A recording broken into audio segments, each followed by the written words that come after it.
Bonjour à tous et à toutes. Merci beaucoup pour l'invitation ici à Sion pour cette conférence qui s'appelle Contexte. Contexte, c'est une démarche qu'on a au bureau de B Architectes. On est deux partenaires avec Philippe Bébou et moi-même. C'est une démarche qui nous c'est cher. On travaille avec les contextes pour former les projets. Les contextes chez nous, c'est large. C'est les contextes physiques, c'est clair. Vous travaillez tous avec les contextes physiques, mais c'est aussi les contextes historiques, c'est les contextes humains, c'est les contextes aussi économiques. Et avec tous ces contextes, on forme les projets. Ça veut dire, la forme vient de ce récit des contextes. C'est surtout important aussi aujourd'hui quand on s'affronte à la question du climat. Tout le monde parle de ça, tout le monde cherche des solutions. Comment on peut faire pour donner une réponse à ce développement du climat? Nous, on essaye de faire ça au travers de nos projets. C'est des petits pas, on fait, des tout petits pas, pas des grands pas. On n'arrive pas, on est architecte, urbaniste, mais on essaye d'apporter ces petits pas, de peut-être changer une fois le regard, de peut-être changer une fois la méthode de l'urbanisme, ou rajouter un élément qui fait qu'on peut peut-être regarder un lieu plus globalement, peut-être aussi de travailler avec une succession des éléments qui devient, qui change aussi, renverse un peu l'approche du projet. On essaye avec tous ces projets de changer les regards et d'apporter des réponses à cette question aussi climatique. Mais le contexte pour nous, c'est aussi le lieu où on travaille. En Europe, c'est clair, la Suisse fait partie de l'Europe, mais il fait partie du territoire de l'Europe. On travaille à Lausanne, on travaille sur ce que nous on appelle la métropole Léman. Vous voyez cette petite croissant en fait sur cette image de la Suisse. La nuit, en fait, qui est une sorte de vide dans cette image, qui est bien connectée avec les vallées ici, en fait, avec cette bande. J'arrive pas à... Voilà, mais on va faire ça comme ça.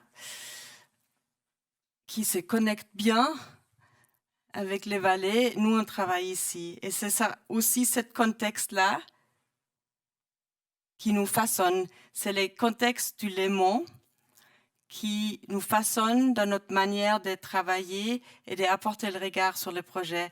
L'élément, vous voyez ça sur cette carte historique, qui a toujours été un paysage urbanisé. Il y a toujours un équilibre entre le paysage et l'urbanisation.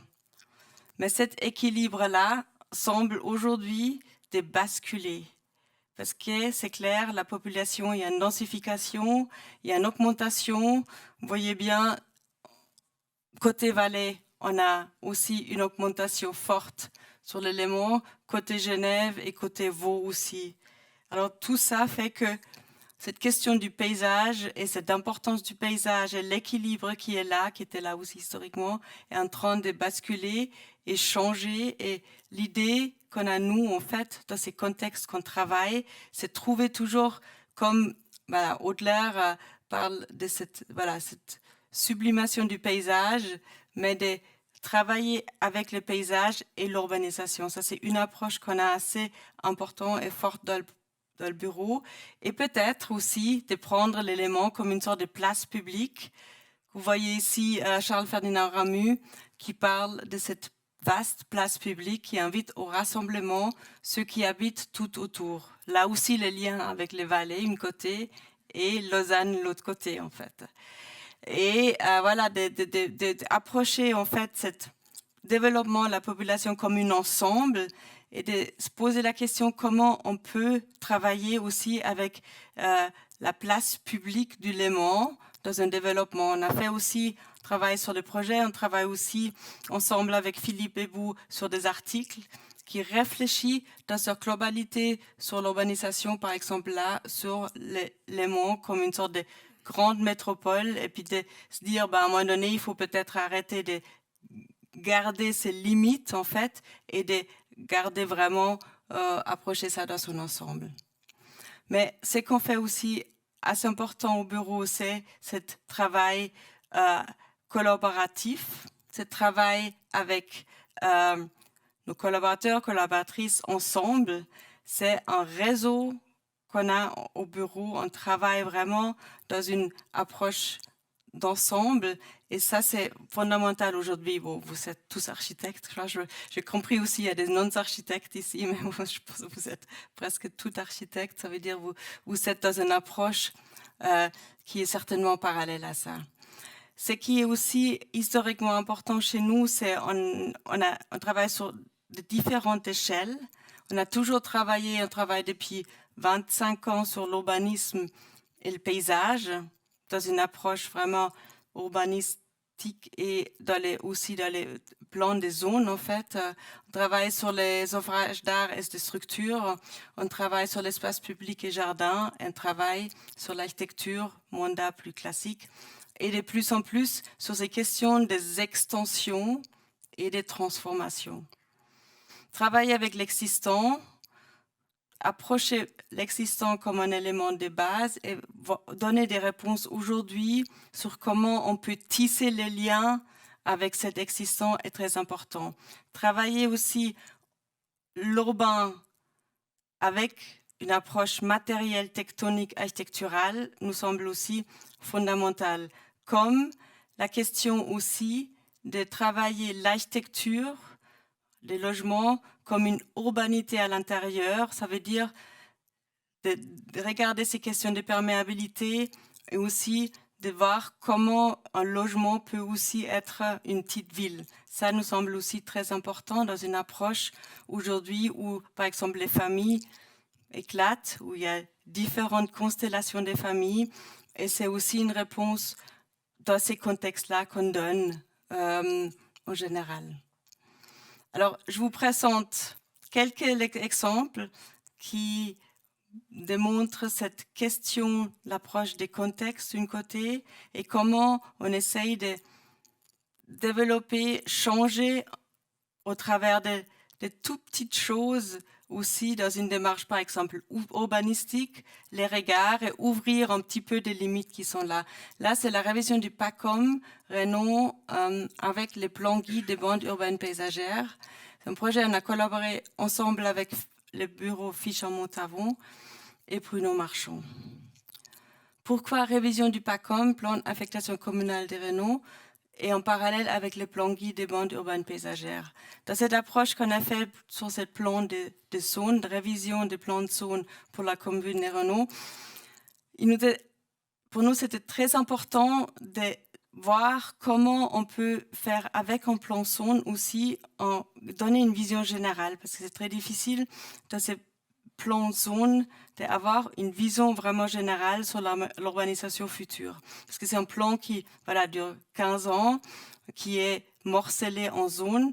Et puis l'idée, c'était de donner déjà des thématiques importantes pour que ça puisse aussi être communiqué par la commune, qui sont après intégrées dans cette plan d'affectation et dans cette plan de guide aussi. Alors la thématique importante du contexte des Renault, c'était en fait, Renault, c'est une ville qui s'est développée en archipel. Il faut imaginer, c'était des petites identités urbanisées dans le paysage, dans un paysage qui avait toujours un rapport très fort aussi avec les Jura et les paysages autour. Et la question, c'était comment ces identités qui sont un peu en train de se perdre parce que tout est maintenant urbanisé, comment on peut de nouveau renforcer ça, en même temps aussi avoir un réseau vert dans cette ville en plus des plans d'affectation. Comment on peut répondre au climat à Renault, une ville où, vous voyez ici la commune avec les zones de chaleur, avec les champs des chemins de fer en fait, qui est énorme. Et comment on peut descendre la température, comment aussi dans ces villes-là, on peut approcher vraiment un réseau vert, en fait. Comment, dans une ville peut-être où le patrimoine n'est pas encore si connu, mais on pense à une identité forte aussi à Renault, ça veut dire ces ensembles industrielles, ces églises construites dans les années 60, ou aussi les maisons très simples, ouvriers, mais qui sont une qualité typologique souvent, aussi une qualité économique, comment on peut aussi là garder ces identités-là, et comment on peut faire une approche participative, mais pas généralisée, plutôt très visée sur le projet, avec aussi tous les services des communes, la population aussi, et cibler c'est bien, et va surtout une approche aussi in situ. La commune a pris ça vraiment comme une démarche aussi forte en parallèle de cette plan d'affectation communale, de lancer vraiment des grandes thématiques aussi que vous voyez ici, qui étaient aussi après communiquées dans les démarches participatives. Et cette plan zone qui se paraît super sec ici, les plans d'affectation, qui inclut, et c'est une première en fait dans le canton Vaud, un plan des réseaux verts en plus. Ça veut dire pour donner dans cet morcellement des zones que vous voyez ici, c'est des sortes de quartiers en fait liés à des zones et leurs règlements. On a en plus superposé une réseau verte qui est inscrit dans les plans d'affectation communale avec aussi différentes qualités, différentes typologies vertes et qui donne un ensemble pour cette commune verte, une réseau verte qui ramène vraiment la fraîcheur dans cette ville à l'intérieur, qui par son réseau aussi connecte toutes les mobilités doux au travers des chemins qui sont aussi rafraîchis, et puis qui propose aussi un futur biodiversité en réseau. Deuxième projet aussi, encore urbain, qui propose avant une plan d'affectation, un plan guide. Bethesda Plan Guide, vous connaissez certainement Chemetov qui a créé sur l'île de Nantes un plan urbain qu'il appelait Plan Guide. Nous, on a pris un peu sa communication à Tchouk. Tchouk se trouve entre le lac de Neuchâtel et le lac de Bienne, sur la hauteur. Site historique assez important avec un lieu assez historiquement connu des cliniques qui étaient liées à la Inselspital à Berne et qui aujourd'hui s'est développé comme ça avec certaines extensions en plus et puis surtout beaucoup de bâtiments protégés, des jardins protégés, un paysage aussi protégé. Il se pose aujourd'hui la question comment on peut développer encore une extension pour la clinique et puis peut-être aussi des logements, une certaine densification. C'est un mandat d'étude parallèle qu'on a eu les mandats après. L'idée que nous on avait, c'était de créer vraiment un ensemble qui met les pleins et les vides, ce contexte du patrimoine bâti, non bâti, le paysage, mais les typologies aussi des bâtiments, dans un plan de développement, dans un plan guide par pièce, par morceau. La première partie, pour nous, c'était la rue des villages, qui devrait garder son caractère, qui devrait aussi garder un caractère mobilité doux, même s'il y a certaines livraisons, une plantation des arbres. Ça, on a inscrit aussi dans cette plan guide, et on allait aussi dans certaines proposition de matérialité. Après aussi cette question des mosaïques du paysage qui arrive, qui était déjà existante, qui essaye vraiment de renforcer cette mosaïque existante, mais en tout cas aussi qui renforce les langues des paysages qui arrivent depuis plutôt la colline, en fait, en verger qui était aussi historiquement là, et de renforcer tout ce qui est aussi paysage et aménagement et jardin et verger à l'intérieur de ce site. De proposer avec des fontaines historiques une sorte de réseau de fontaines, on peut aussi boire l'eau gratuitement. En fait, ça, il y a un développement entre guillemets à faire maintenant. Comment l'eau, il y a des tests qui sont en train de se faire. En fait, comment cette l'eau peut être bue aussi sur place, mais aussi comment l'eau de la pluie peut être dans une sorte de nous en fait, qui structure ces villages ou cette site en fait. Et aussi, voilà, cette plan d'ensemble qui approche les lieux, cette plan guide plutôt par quartier, par morceau. Il y a la première partie, c'est les bâtiments des belvédères et les terrasses des panoramiques. Ça veut dire là vraiment de nouveau une approche de dire, bah voilà, là il y a des bâtiments qui sont dans une position de belvédère et toute l'extension devrait suivre cette qualité typologique là. Les jardins avec cette idée aussi des terrasses panoramiques qui devraient aussi être mis en place et aussi garder les jardins historiques en fait qui est déjà sur place. Après, en plus de ce développement en urbain, il y avait toujours des tests typologiques qui étaient faits si c'est aussi possible, si c'est possible de garder cette approche avec les programmes qu'on devrait atteindre en fait la densité, en tout cas dans la clinique. La deuxième partie, c'était ce bâtiment court. Il y a déjà un bâtiment court, le Steigelhuberhaus, qui est existante, protégé, et des bâtiments qui étaient là, qui pourraient composer aussi ces bâtiments courts, en plus avec des cours qui sont voilà, à développer aussi avec les bâtiments qui sont à compléter. Et la troisième partie de cette urbanité, c'était les bâtiments longs avec les bâtiments des toitures en deux pans, en fait, avec plutôt là des logements, des jardins, une garderie qui composent ensemble avec l'existante, en fait. Ça veut dire, vous voyez toujours les bâtiments plus foncés, nouvelles, et puis les bâtiments existants avec des extensions un peu plus gris-brun, en fait. Alors là aussi, tout un développement et toute une démarche à suivre, en fait, aussi des participations. Mobilité, on a approché pas par les flux directs, c'était on avec certaines données, mais aussi par la spatialité. C'était important pour nous que la spatialité prime devant juste en comptage des flux, c'était assez important là. Et puis la participation, de nouveau là aussi inscrit dans cette plan guide des futurs développements du site et du projet. Qui compose cette site qui aujourd'hui, dans son plan, représente aussi une continuité avec les villages existants de Tchouk. Place du Mollard, vous connaissez certainement, Place du Mollard à Genève. Ça, c'est un projet on a élaboré avec Stéphane Collet, Cécile Albana-Pressé et Christiane Robertiso, artistes.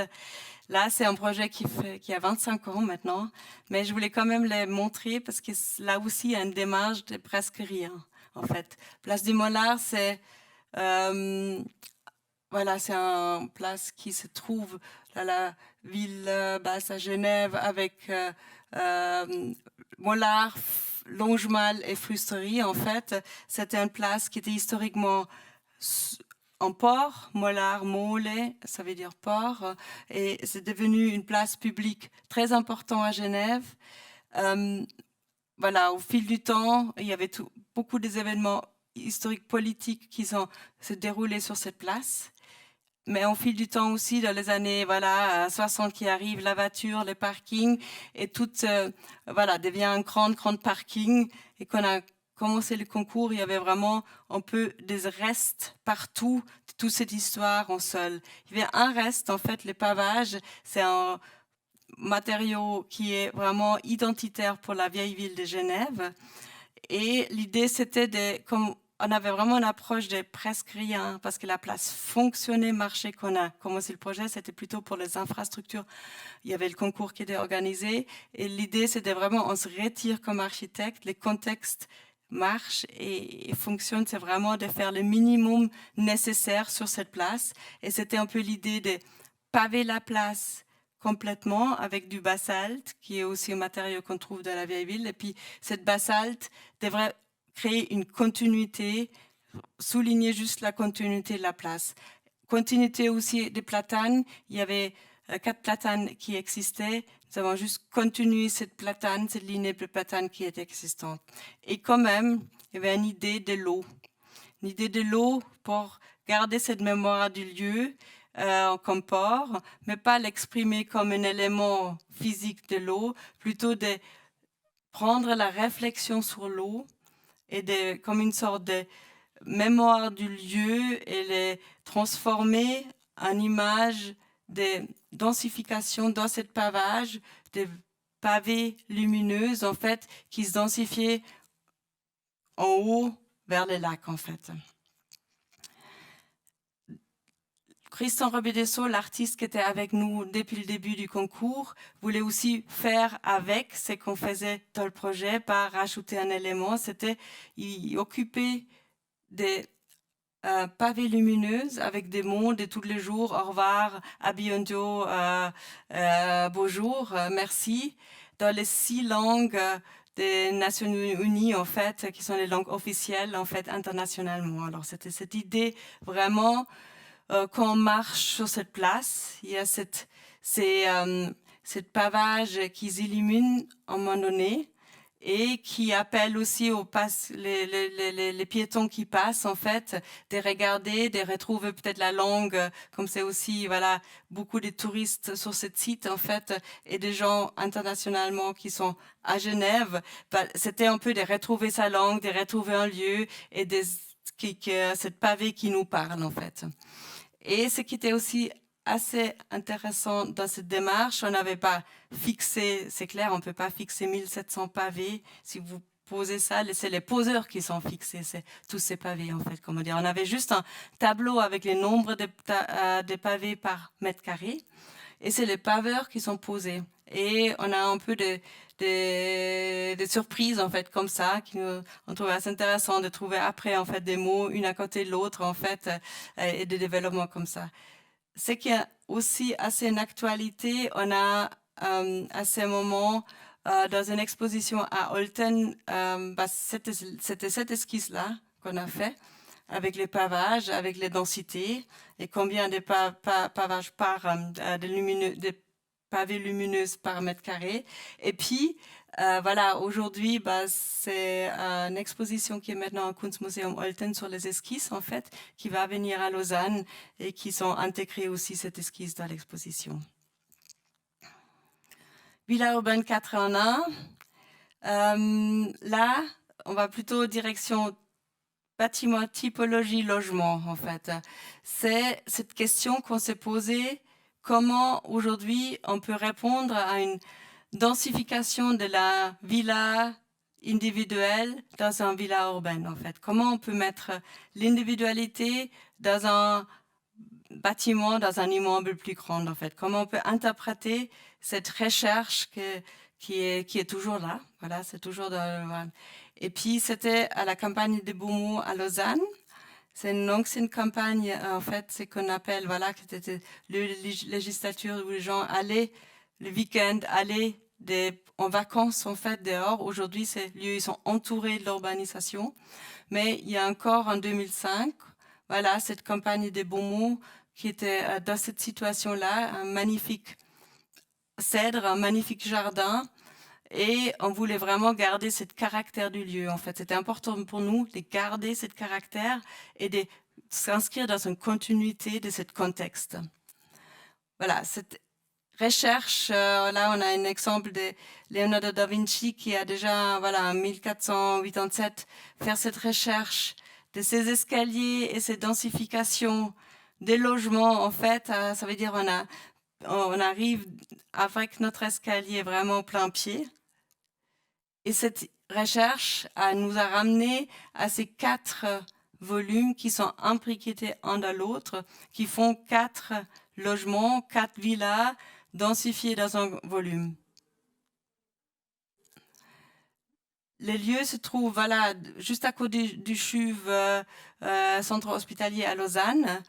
Et l'idée, c'était vraiment de travailler avec ce contexte de la minéralité existante qui est de la campagne des Beaumont à côté, avec un béton qui avait différents traitements, là, vous avez un déroulé de la façade pour avoir un béton en brun qui est mis en place et qui répond, qu'ils en prennent des différentes typologies qui sont à l'intérieur et chacun une façade, en fait, un traitement des façades. Il y a 4, il y a voilà, les sablages, il y a les panneaux très standards, il y a aussi les panneaux en bois et puis une lassure, en fait. Et ça donne un peu cette image-là, en fait, et chaque typologie a vraiment aussi, si on se rapproche, sa façade. Bâtiment a des visions très, comment dire, des volumétries différentes, dépendant d'où on arrive, très étroit, haute ou très large, en fait. Et la typologie, en fait, c'est cette idée d'avoir un cours, on rentre, un cours, et puis autour de cette cour, il y a tous les escaliers qui montent individuellement. Autour de cette cour qui est une tour climatique, ça veut dire là aussi, on a un espace intermédiaire qui est l'hiver, voilà, un espace de tempo, l'été aussi un espace de ventilation. Avec l'entrée ici de la cour, avec les 4 identités qui rentrent comme ça. Deuxième partie aussi, comme dans un village, individuel à partir de la garage. Et puis, voilà, cette cour très immatérielle, très réfléchissante, qui monte après. Vous avez chaque fois une couleur par logement, par villa, en fait. Et dépendant des étages, il y a des espaces plus grands ou plus petits pour les voisins. Et puis, si on prend plus ou moins, il y a aussi des connexions, des espaces très profonds, comme cet espace-là, bibliothèque séjour, qui se connectent. Il y a chaque logement aussi, il y a une connexion en fait entre 2 étages pour aussi donner voilà, une spatialité entre ces étages. Toujours cet escalier au centre, autour on tourne, et cet escalier aussi, peut-être ça c'est aussi intéressant après les espaces individuels, on a après aussi dans cet escalier une idée de on attend les voisins, on le voit un petit peu, mais cette idée aussi d'individuel et commun ensemble. Et ben voilà, aujourd'hui, bon, ça c'était 2011, mais c'est un peu ce jardin qu'on a vraiment pu conserver et juste au fond, dans une approche aussi d'intégration par la couleur du brun gris, en fait, intégrer ça dans ce jardin avec une continuité. Collège et programme mixte communal à Belmont-sur-Lausanne. Là, on a cette idée vraiment de la typologie et l'architecture qui travaille avec l'existence. Ça, c'est le collège existant à Belmont qui demandait une extension. Notre idée, c'était vraiment de connecter les bâtiments existants avec cette nouvelle partie, surtout connecter aussi parce qu'il y a plusieurs plateaux qui étaient existants et qui étaient pas du tout connectés en fait. L'idée c'était de créer aussi cette connexion au travers du bâtiment, ça veut dire de vraiment connecter tous les plateaux au travers du programme, qui est un programme mixte, école, salle rythmique, aussi salle polyvalent et appartement. Cette idée de faire une grande structure, comme vous voyez là, de la Fèvre de Ubicante, était cette idée aussi, c'est un bâtiment qui se place comme une grande structure et qui la forme est vraiment faite par la structure. Le bâtiment se place vraiment entre ces différents plateaux et s'exprime aussi dans sa façade comme cette grande structure avec ces cadres en béton qui donnent ces ouvertures avec une double façade avec les rideaux entre les 2 façades et qui se place dans la pente avec ces différentes hauteur aussi, spatialité, et qui crée vraiment à l'intérieur cette connexion de tout en bas du plateau au travers des différents plateaux en haut. Voilà, avec la salle de rythmique en bois complètement, l'idée c'était là vraiment qu'on crée une salle rythmique, mais aussi une salle qui peut être utilisée pour la commune pour les événements différents. C'était la première fois, en tout cas du canton Vaud, il y avait du bois dans une salle de rythmique aussi. Et au travers de cet espace structurel aussi ici, escalier, déconnecté, tous les programmes, la PEMS, au travers aussi la salle polyvalente qui est aussi réfectoire, et ici entrée et préau couvert en fait, qui est utilisé aussi pour tout ce qui est oui, l'utilisation hors scolaire en fait pour des skateboards, etc. Et la grande salle qui est utilisée aussi, qui est louée par la commune et qui connecte après le dernier étage avec l'avant-dernier étage avec toutes les salles des classes et qui connecte aussi en fait après, ouais, pardon, salles des classes. Ce qui était aussi intéressant, un bâtiment qui n'est pas du tout Minergie en fait.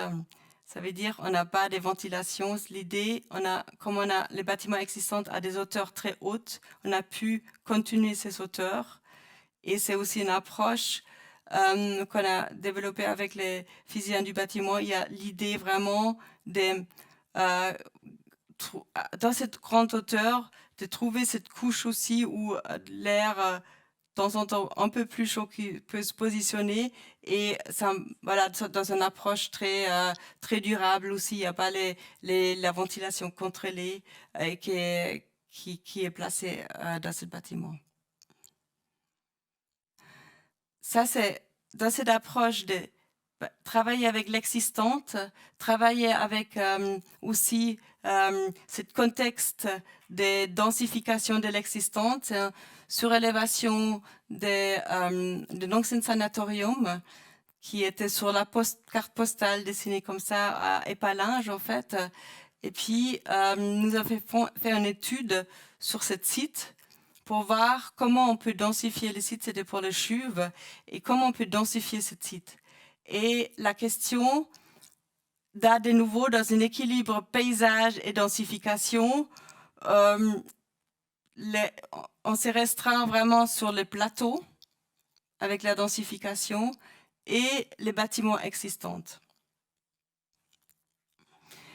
Sur le bâtiment existant, pourquoi sur le bâtiment existant? Parce qu'on a constaté qu'il y avait historiquement un bâtiment déjà sur le bâtiment. C'était les docteurs CV qui habitaient sur ce bâtiment et qui voilà, étaient dirigés tout ce sanatorium. Au fil du temps, cet volume a complètement changé. En fait, c'est devenu voilà, un volume transformé. Et l'idée, c'était avec voilà, les arbres et cette silhouette des arbres et cette possibilité de faire la surélévation, de travailler avec une surélévation toiture qui fait 2 étages, qui héberge vraiment cet centre de réhabilitation avec des chambres en fait, et qui crée une sorte de maison, une toiture sur cette sanatorium existante. Là, la structure est en bois, en partie aussi en métal, parce que l'exigence était que pendant le chantier, tout ce qui est la centre de réhabilitation continue de marcher. Alors, on est arrivé avec l'ingénieur Pierre Mignon, qui est un ingénieur en bois, de faire cette structure en bois mixte avec une partie en métal pour vraiment construire sur cette toiture au bâtiment existante, avec une maximisation dans les murs aussi des bois en fait, c'était juste les portées d'une côté à l'autre pour garantir aussi l'exploitation en bas. Il y avait des parties qui étaient en métal. La façade, l'idée c'était vraiment de travailler avec une matérialité de la toiture. C'est une étanchéité cuivrée. Cette étanchéité cuivrée qui est appliquée directement sur cette façade dans une approche aussi de rapidité. Et là, il y avait aussi une question économique, en fait, dans cet bâtiment-là. À l'intérieur, on s'est posé la question si il y a une possibilité dans cette typologie toujours chambre-couloir de sortir de cette type et de proposer dans une couloir où il y a de toute façon des activités pour la réhabilitation, pas juste un couloir, mais aussi la spatialité. Et typologiquement, voilà, on a étalé, ouvert un peu cette couloir pour que ça devienne vraiment espace. Et on voit que dans ce lieu, il y a vraiment plein de choses qui se passent. En fait, il y a la réhabilitation avec les bars qui peuvent vraiment travailler. Il y a aussi des stocks des éléments. Il n'y a pas beaucoup de chariots. L'idée, c'était vraiment un espace agréable pour qu'on puisse aussi voir ça, une sorte de transition et spatialité, en fait, cette couloir. Et ça donne ça, en fait, on a vraiment travaillé avec la typologie au-dessus des chambres qui font retraite et qui s'avancent, et qui devient aussi espace social, en fait, au centre, au milieu. Avec une matérialité là aussi, de faire une transition entre la clinique et la maison, d'essayer de mettre en place les bois, de maximiser les bois et de ici, voilà, c'était les parquets, mais aussi la protection dès qu'il y a des chariots, dès qu'il y a aussi l'exercice qui est fait sur cette côté, en fait, et de proposer un certain lieu aussi plus habitable, on peut, entre la maison et la clinique, en fait, aussi, point de vue psychologique, qu'on sort un peu cette idée trop stérile, trop clinique, en fait. On a pu aussi là poser les sols en fait dans les chambres en bois. C'était, je crois aussi la première fois le CHUV ils ont réalisé ça. En fait, je crois on va aller l'hôpital après aussi ils ont posé les mêmes bois qu'on a posé ici en fait dans une approche voilà très durable du lieu. Et puis avec voilà des certaines vues à l'extérieur et puis cette idée en fait du volume en fait sur le volume existant. L'approche des Bad-Pôle, c'est un bâtiment administratif à Fribourg, on est en train de terminer. C'est des bureaux pour la commune, police, services informatiques dans le quartier du Jura. On travaille là aussi de nouveau avec Permignon et Normal Office. C'est un lieu, quartier qui s'est réalisé dans les années 70, 60, 70. Vous voyez ici les pompiers déjà existants sur place avec une extension des années 2015 des Ebi Aumann Emery de Fribourg. Et sur cette socle, il y avait un appel d'offres pour réaliser une surélévation avec un certain nombre de mètres carrés, en fait, qu'on a proposé pendant un concours 4 étages. Par contre, avec déjà une structure qui est des poutres complètes sur un étage, qui propose entre des étages vides pour éventuellement de proposer encore plus de surface, parce qu'on savait dans les calculs qu'on pourrait encore, point de vue structure, rajouter 2 étages. Ça s'est développé assez rapidement après de cette approche de rajouter 2 étages qui devraient au début être loués par la commune. Et une deuxième proposition dans cette période, c'était aussi de connecter un étage avec des services qui sont déjà existants liés aux pompiers pour aussi profiter différents programmes un à l'autre, de ne pas doubler les programmes et de voir aussi une sorte de nouveau un lien à l'intérieur. Alors c'était voilà cette proposition de 6 étages qui s'inscrit dans cet ensemble des années 70 et qui propose un bâtiment en structure bois, à l'exception des cages d'escalier, complètement en bois, qui a cette identité qu'un étage, la structure, elle est presque inexistante. Ça veut dire qu'on peut facilement changer toutes les dispositifs dans le temps. Et l'autre étage, vous voyez là ici, il y a la structure qui est très très présente dans cette spatialité. Autour, les bureaux et en centre, c'était assez important pour nous, un escalier qui est aussi connecteur pour le travail, pour l'échange entre les services. C'était assez important pour nous qu'il y a vraiment une connexion, pas juste extérieure, mais aussi intérieure, parce qu'il y a aussi certains programmes qui peuvent être utilisés pour un ou l'autre service à des étages, par exemple les salles des conférences. Là, ces étages libres ou structurels, en fait, qui donnent chaque fois une identité forte au lieu ou aux étages, avec cet escalier là, qui connecte tous les services à l'intérieur. Deuxième élément, c'était assez fondamental pour nous. Si c'est du bois, ça va être du bois du contexte du lieu. Et c'est facile à dire chaque fois, mais c'est pas si facile à faire dans les processus aujourd'hui. Parce que si vous voulez du bois, la bourgeoisie, c'est qu'on a proposé ici. Là, vous avez un peu de schéma, en fait, des kilomètres depuis Bas-de-Pôle jusqu'à la bourgeoisie. Et puis après, vous avez quand même tout ce qui est coupe, séchage, assemblage à faire.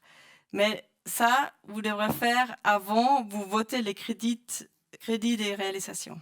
Alors, comment faire? Ça, c'est pas si facile. Je pense qu'on n'a pas encore dans le vrai processus aujourd'hui.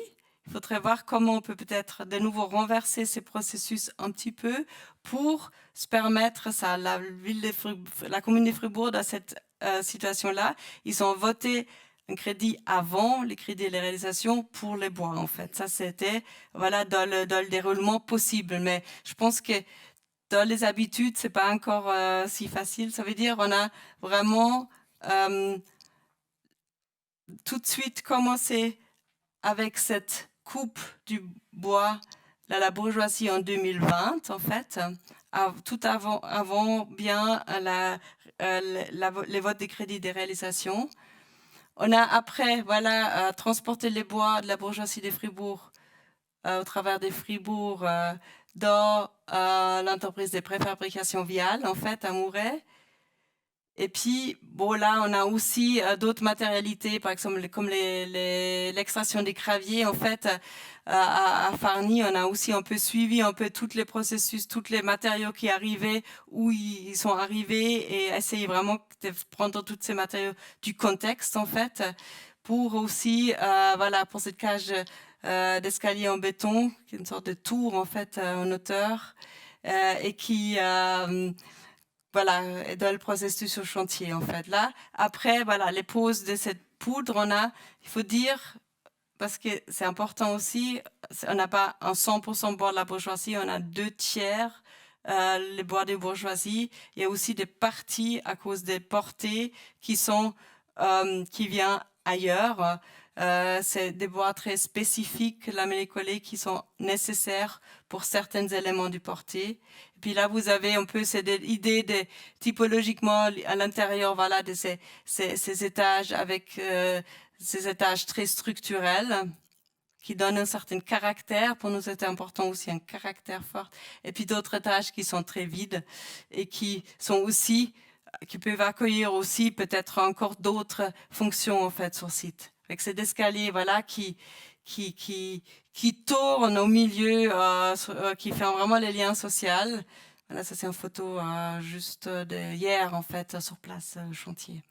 Puis avec, voilà, la façade extérieure qui est, voilà, qui est plutôt là, dans cette situation en aluminium, en fait, éloxé. Projet, on a gagné il y a maintenant 3 ans quand même. On est en phase des préparations des soumissions. C'est à Corsier-sur-Genève. Là, en fait, c'était aussi un site, voilà, c'est l'école existante, les années 70, l'architecte Bouvier, qui est une sorte d'élément avec des patios commencés, un bâtiment commencé, bâtiment qui est là, qui a une certaine qualité qu'on trouvait. dans le concours, nos concurrents sont tous posés un autre volume à côté, presque tous. Voilà, il y avait tous les concurrents. Et puis nous, on s'est dit, c'est cette école existante ici, qui a un patio, un demi-patio, un demi-patio. Et notre idée, c'était vraiment de dire, il y a déjà un système en place, on ne va pas refaire un bâtiment, des connexions, on va juste prendre ce qui est là et faire l'extension de cet élément existant, en fait. Et peut-être proposer quand même des perméabilités et les entrées plus claires, ce qui était sur place, et de donner aussi un bâtiment tête à cette structure. Ça fait que on a tissé plus loin les patios, on a tissé plus loin les salles des classes, et on a vraiment tissé plus loin aussi cette entrée avec un couvert qu'on a proposé.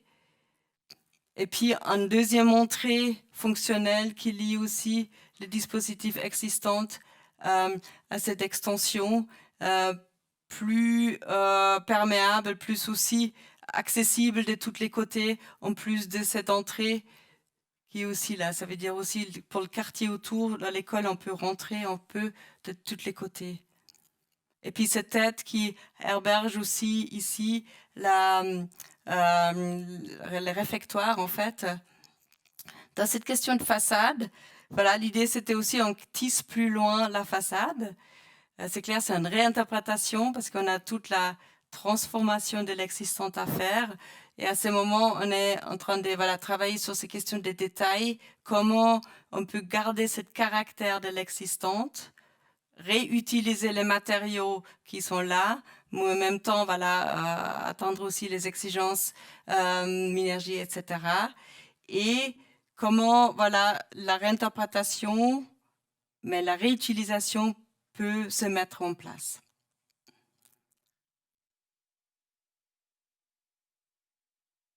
Avec les entrées différentes, voilà. Et à la fin, juste une image qu'on a commencé le projet, on a tombé sur les archives du projet, parce qu'il y avait avant le permis de réalisation, il y avait déjà un projet qui était le premier projet de l'architecte Bouvier, et qui est déjà à l'époque, dans les années 75, il a réalisé en 79, imaginez à peu près les mêmes tailles qu'on est en train de réaliser maintenant, en fait. Alors, c'était assez joli de voir ça.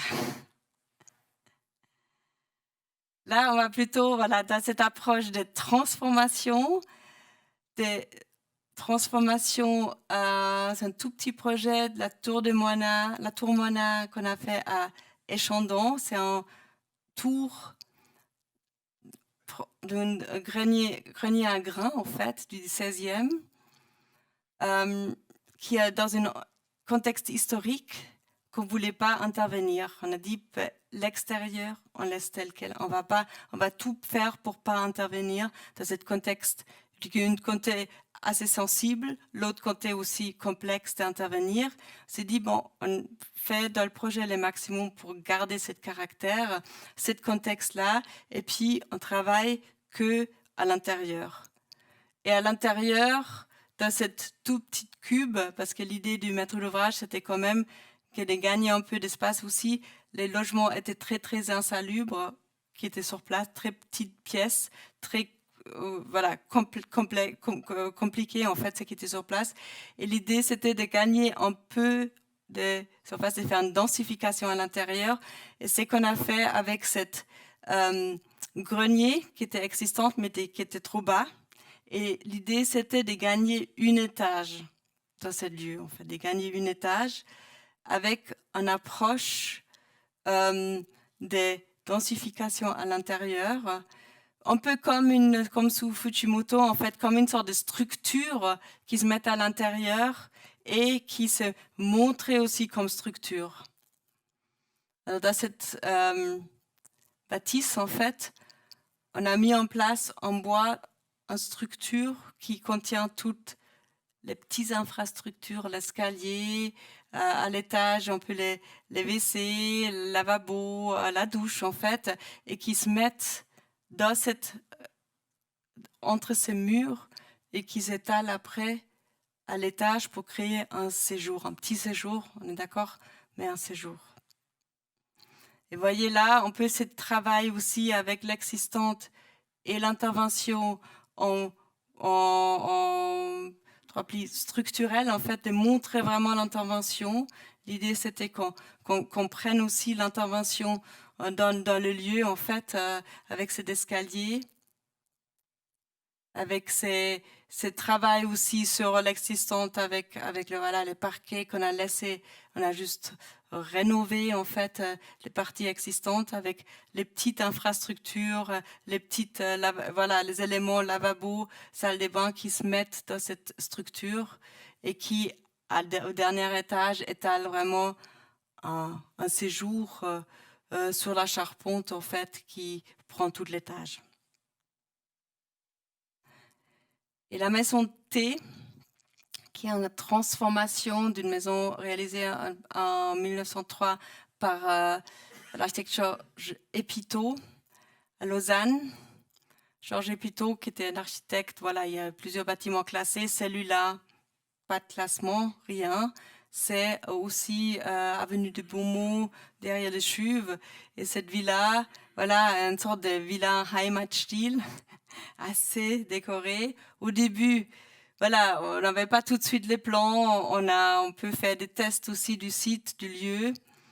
Qu'est-ce qu'on peut faire avec? Et puis, ensemble avec les maîtres d'ouvrage, on a décidé qu'il faut garder ce bâtiment. Il y a des qualités, en fait, on voulait relever. Et puis, on va pas détruire le bâtiment, on va pas trop transformer, on va plutôt mettre en valeur parce qu'on trouvait vraiment dans ce style, Heimatstil, on trouvait vraiment des qualités en fait.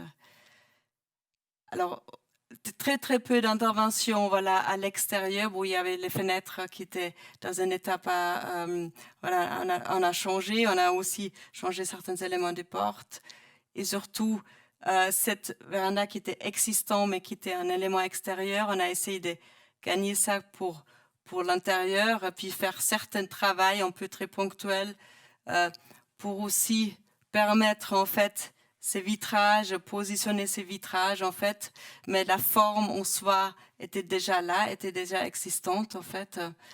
Et on travaille aussi un peu plus des liens avec l'extérieur, intérieur, avec ce jardin en fait. C'est un bâtiment vraiment tout déconnecté du jardin, avec un travail voilà sur 2 escaliers en fait qui connectent l'extérieur intérieur. À l'intérieur, c'était un logement, c'était une maison qui était en 2 appartements en fait. Là, c'était une famille qui maintenant aujourd'hui occupe la maison en fait. On a gardé vraiment les cage d'escalier qui est une cage d'escalier publique. Et là où il y a une connexion à l'intérieur, on a fait plutôt une spatialité en connexion en fait avec tous les étages. Ça veut dire on a monté encore une étage de plus que tous les étages sont connectés aussi à l'intérieur. Ça, c'est ces connexions-là, en fait, qui montent sur toutes les étages, qui donnent aussi des spatialités un peu différentes, en fait. Et cette extension avec ces 2 escaliers, en fait, du séjour aussi pour gagner un peu d'espace pour le séjour dans cet espace véranda. Avec un rapport très direct aussi toujours avec les jardins et puis les éléments d'autres. Les interventions, c'était aussi l'idée, c'est plutôt des meubles qui structurent après cette spatialité en fait à l'intérieur qui s'ouvre ou qui se ferme, dépendant où on se trouve en fait sur place. Les chambres à l'étage, avec un travail sur l'escalier, vraiment de garder l'escalier existant, de juste ce petit travail de toujours monter en fait ces éléments et les garde-corps, garder vraiment ces ouvertures aussi qui sont vraiment une qualité spatiale. Et ben les connexions de nouveau, la 2e escalier avec le jardin. Pour finir avec une image, voilà, ça c'est un projet qui est chez nous en cours, c'est à Ernen, un tout petit peu chalet sur les Alpes à Egen. On est en train de transformer dans une approche aussi très, voilà, d'autres et en retrait. Ça veut dire, là, il y avait juste une façade éternite, avec toiture éternite. on change tout ça en pavillon en bois et puis on approche après à l'intérieur. Alors ça, c'est un projet pour faire le lien avec les contextes valaisans. Je vous remercie pour votre écoute. Merci beaucoup.